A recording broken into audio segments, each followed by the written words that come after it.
Okay, so I am messing around with a little um, auto chicken cooker here. Um, so the way this thing works is, first of all, there are a whole heck of a lot of chickens that are up in this top area. Um, so all of these chickens are here to basically provide all the eggs that we're using to create more chickens that are the chickens that are actually going to get eaten. So there's a couple of hoppers right underneath all of these chickens in here. So basically, periodically, these chickens lay eggs. They get picked up by the hoppers. The hopper sends the egg into this dispenser right here. Um, when an egg goes into that dispenser, and you saw it just fired right there, there's a comparator right here past this, you just saw it turn on. Whenever that dispenser has something in it, it turns on that comparator. There's an observer right here that's looking into that comparator. When this observer gets powered, it pushes up the piston that's underneath it. It jumps up and then it's looking at this observer, and when that observer sees the other one, it triggers the dispenser. So the dispenser spits out an egg, and every egg that goes out, there's a percentage chance that another chicken will get hatched. So all of the chickens that you see in here are baby chickens. I have them up on a slab to raise them up, but you can see they're just underneath the line of this next block here. So underneath that slab is a hopper. That hopper will collect any items that fall onto this slab and bring it into this chest over here.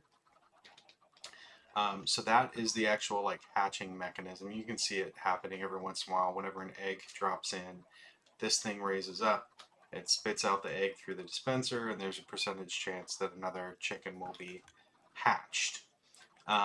This side over here is a little bit more fancy. So there's a dispenser at the top of here which has a lava bucket in it. Um, and then there's actually, so you can see underneath this glass there, this block right here is an observer. So this observer is pointing into where all the chickens are.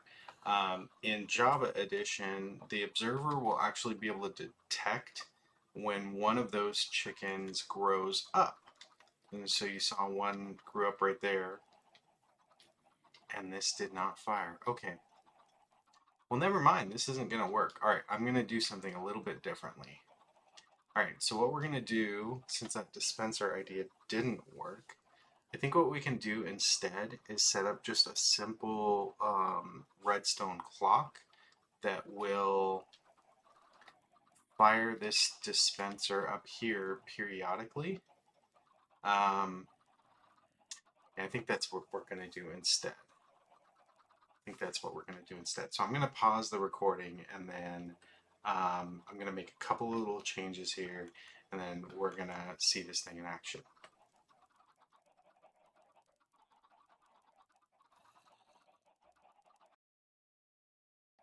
Okay. So I finally got this sorted out. So the important thing is, um, you don't want the lava to be constantly there. So if it's constantly there, occasionally these chickens, the baby chickens, jump. And if they die while they're baby chickens, then you don't get anything from them. They don't have any drops.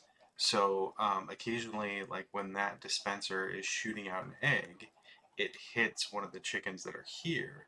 They jump in the air, and if the lava's already there, then they die to the lava.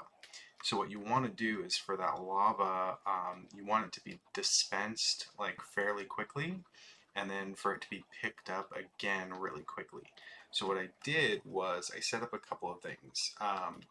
So first of all, this little chain that we have right here. So this is the dispenser. There is an observer right here. This observer is facing into this redstone lamp. So whenever the redstone lamp turns on, the observer detects it and then powers a signal to the dispenser. There's basically an interaction between this redstone lamp and the observer where it actually causes it to go twice. So it triggers once when the light turns on, and then it triggers again when the light turns off. So that's really nice for our dispenser because it drops out the lava, but it also sends a signal to pick it up really quickly. And then what we're using for a timer is just a little hopper clock setup right here. I could probably have used something else that's a little more compact, so this is smaller. But this is what I just had really quickly. So basically, the way this is set up is that there's some items in these hoppers, and these hoppers are facing into each other.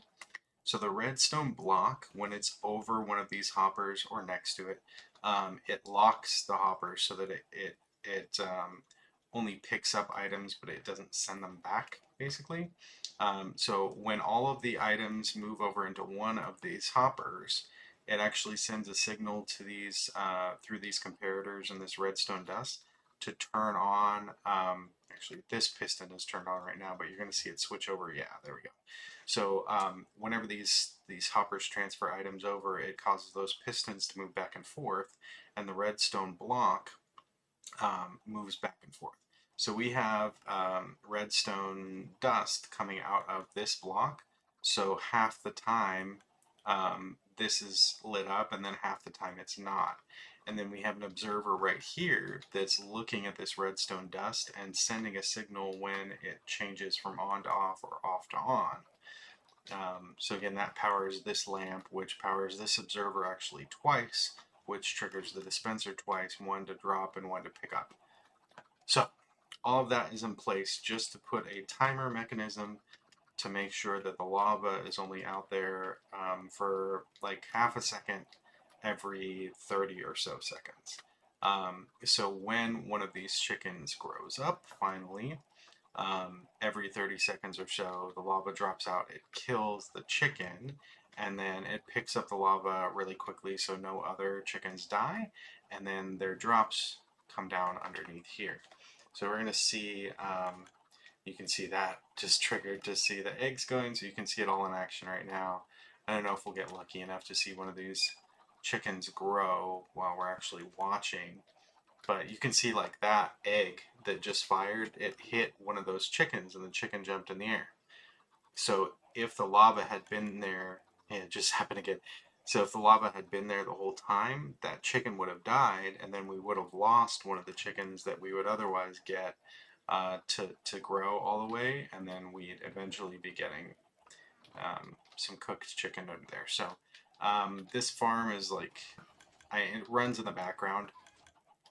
Um, So it's not super like efficient. Like it's not gonna give you a ton of chicken. You know, I've been watching it for about 5 minutes here, and I got 7 cooked chicken. So it's not a ton, but it is a little bit there. And then it's just something that kind of runs in the background. It's fully automatic. So the only big problem is that it does take a while for these chickens to grow.